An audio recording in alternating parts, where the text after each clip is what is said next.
tema del minifundio, ¿sí? Si tú tienes una propiedad, y conste que el minifundio no es ni régimen de propiedad, ni es hablar de ejido versus propiedad privada, es hablar más bien del pequeño tamaño de la tierra, sea privado o sea social. Entonces, así como por un lado debemos de trabajar para facilitar la consolidación de tierras, o sea, lo que tendríamos que estar haciendo es dándole facilidades a los productores más pequeños para que puedan vender o comprar tierras. También el reto es qué actividades económicas hoy, con ese pequeño tamaño de tierra, podrían ser más rentables. Y ahí me queda muy claro, y también lo hemos contado, que no es la producción de granos. No es la producción de granos.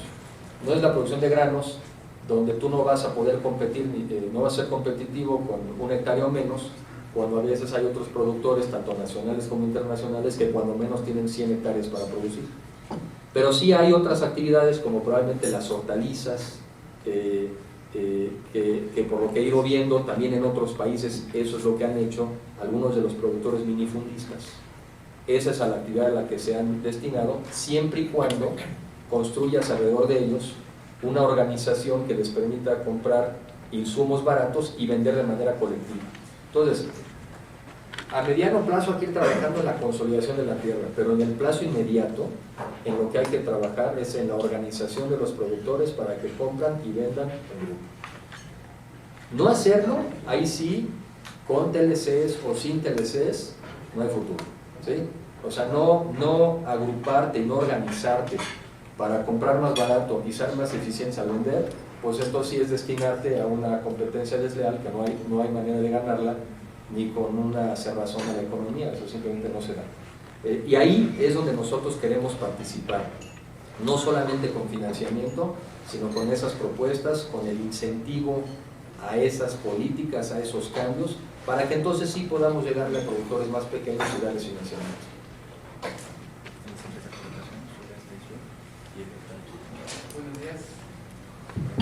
Buenos días, Antonio Hernández del periódico Milenio. Me quisiera preguntar dos cosas. La primera, desde su perspectiva y fuera de factores políticos, ¿cuáles serían los puntos del TLC que podrían revisarse en un ejercicio pues, más sano y más provechoso para los agricultores? Y segundo, mencionaba en su presentación que en el sector ganadero es donde menos se ha estado prestando. ¿Cuáles serían los factores a que se atribuye esto? Gracias. Sí, cómo no. Uno de los... por eso yo creo que una conversación, para no llamarle discusión, ¿no? Un diálogo entre los productores, entre los funcionarios públicos, ya sea a nivel federal y a nivel estatal, creo que sería muy sano para justamente quizá contestarse esas preguntas. Bueno, si fuéramos a cambiar algo, ¿qué cambiaríamos?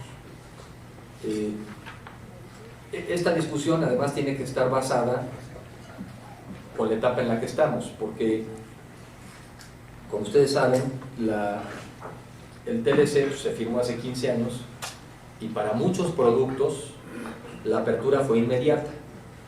Fueron solamente 4 productos los que se les dio el plazo más largo de degradación, y que fue pues, el maíz, el frijol, la leche y el azúcar. Entonces, y dentro de esos, el más representativo, más simbólico, más álgido, pues es el del maíz, ¿no? Y por eso digo que sería interesante ese análisis, porque visto así, lo que se ve en este periodo es que muy pronto, lo que se negociaron en ese entonces fueron dos cosas: se negociaron cupos y aranceles. Creo que el primer arancel andaba alrededor del 220%. Entonces era pues, prohibitivo importar maíz. Y después se fueron bajando los aranceles y se negociaron cupos. Bueno, prácticamente en todos los años hemos importado voluntariamente en México por arriba del cupo. ¿Sí? O sea, el cupo era para proteger a los productores nacionales. Pero como de maíz amarillo, que es lo que importamos, como de eso no es lo que producimos, pues a nadie le afectaba que estuvieras importando maíz amarillo. Más bien, pero eso sí permitió que se fuera desarrollando otra industria, que es muy importante, que es esta pecuaria, que son las aves, los pollos, ¿no?, los cerdos, la ganadería.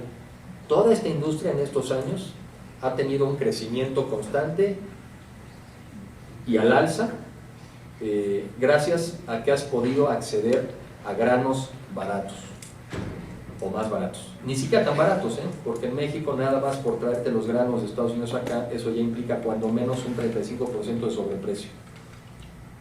¿A qué voy? A que si hacemos este análisis tendríamos, creo que, reconocer que el haber podido importar granos a precios más baratos y en las cantidades que lo necesitábamos no pudo haber afectado a un productor que no producía eso. Yo pongo un ejemplo un poco absurdo, pero digo que ahorita no deberíamos estar discutiendo sobre la conveniencia o no de importar aviones, pues porque de eso no hacemos. Entonces, si tú los importaras, no le haces daño a nadie, y sin embargo permites que haya una industria de aviación, que es lo que quieres también tener el país. Entonces, así podemos ver el caso del maíz, donde además sucedió un fenómeno extraordinario, que fue el aumento de los precios.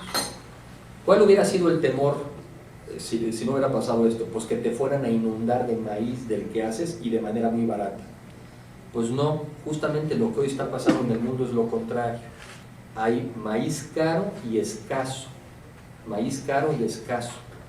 Quiere decir que el riesgo de que te vengan a inundar de maíz de otras partes del mundo no existe. Más bien existe el contrario.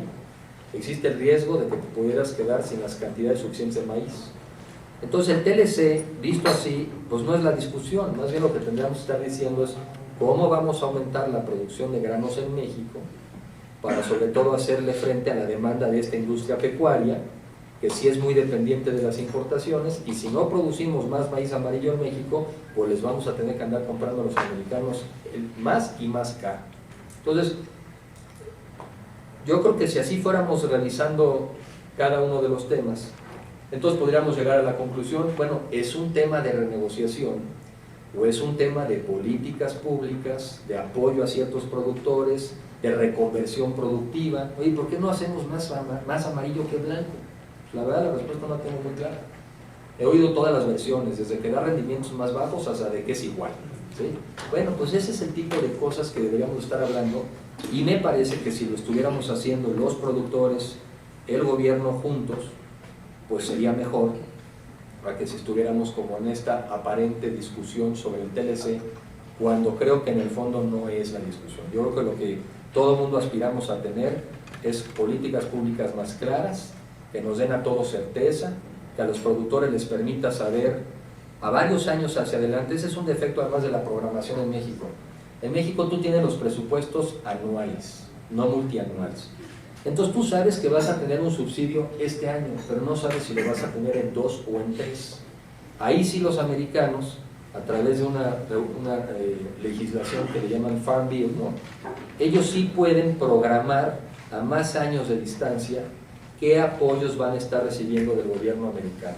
Bueno, pues eso, la certeza, es lo que todos necesitamos para hacer inversiones. Yo creo que si de eso estuviéramos discutiendo, si de eso estuviéramos hablando.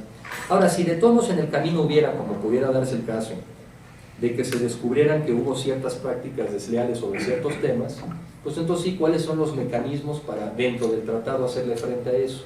Sé también que ha habido casos, uno de ellos es el arroz, donde ha habido intentos de demostrar las prácticas desleales de los norteamericanos, y por alguna razón los productores y el gobierno no han logrado acreditar eso ante los paneles correspondientes.